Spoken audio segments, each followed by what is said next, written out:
Hello everyone, Assalamu alaikum. I hope that you all are very fine.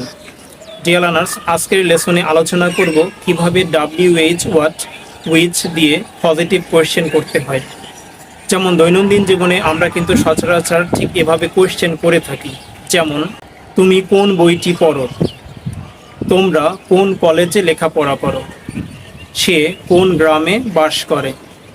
Dear learners, এই ধরনের বাক্য আমরা খুব সহজেই বাংলা থেকে ইংলিশে ট্রান্সলেট করতে পারবো একটি মাত্র স্ট্রাকচার শিখে। সুতরাং আজকের স্ট্রাকচার হচ্ছে which language do I learn. এর অর্থ হচ্ছে আমি কোন ভাষাটি শিখি।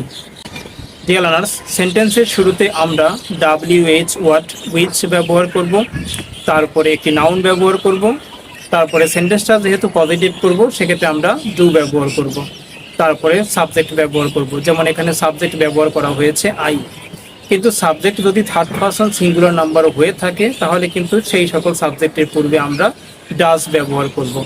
তারপরে আমরা একটি ভার্ব ব্যবহার করব সাবজেক্টের পরে। যেমন এখানে ভার্ব ব্যবহার করা হয়েছে লার্ন। ওকে ডিয়ার লার্নার্স, এবার এই স্ট্রাকচারের সাবজেক্ট এবং ভার্ব পরিবর্তন করে আমরা কিন্তু একাধিক সেন্টেন্স তৈরি করতে পারি। যেহেতু আমরা উইচ দিয়ে কোয়েশ্চেন করব সেক্ষেত্রে কিন্তু আমরা এই সেন্টেন্সে অবজেক্ট ব্যবহার করব না, কারণ অবজেক্টটাকে জানার জন্যই মূলত আমরা উইচ দিয়ে কোয়েশ্চেনটা করব। ওকে ডিয়ার লার্নার্স, কীভাবে একাধিক সেন্টেন্স তৈরি করতে হবে এক্ষেত্রে আমি কিছু এক্সাম্পল সেন্টেন্স ব্যবহার করছি যাতে করে তোমরা বুঝতে পারো এবং তোমরাও খুব সহজে এই স্ট্রাকচার ব্যবহার করে একাধিক সেন্টেন্স তৈরি করতে পারো। যেমন তুমি কোন বইটি পড়ো, which book do you read. তোমরা কোন কলেজে লেখাপড়া করো, which college do you study in.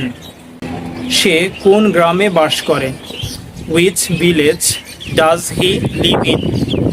সে কোন প্রতিষ্ঠানে কাজ করে, which institute does she work in.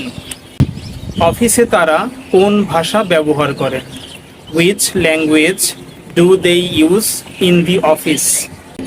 Harun প্রতিদিন কোন গাড়িটি ব্যবহার করে, which car does Harun use every day. Raju প্রতি রাত্রে কোন রুমে ঘুমায়, in which room does Raju sleep every night. ছেলেটি কোন খাবার সবচাইতে বেশি পছন্দ করে, which food does the boy like most. কোন গাড়িটি তুমি কিনতে চাও, which car do you want to buy. কোন দেশে তাহারা যেতে চায়, in which country do they want to go. Dear learners, তোমরা নিশ্চয়ই খেয়াল করেছো কিভাবে আমি এই স্ট্রাকচারের সাবজেক্ট এবং ভার্ব পরিবর্তন করে একাধিক সেন্টেন্স তৈরি করেছি। ঠিক একই পদ্ধতি অ্যাপ্লাই করে তোমরাও একাধিক সেন্টেন্স তৈরি করো, প্র্যাকটিস করো। Thanks for watching.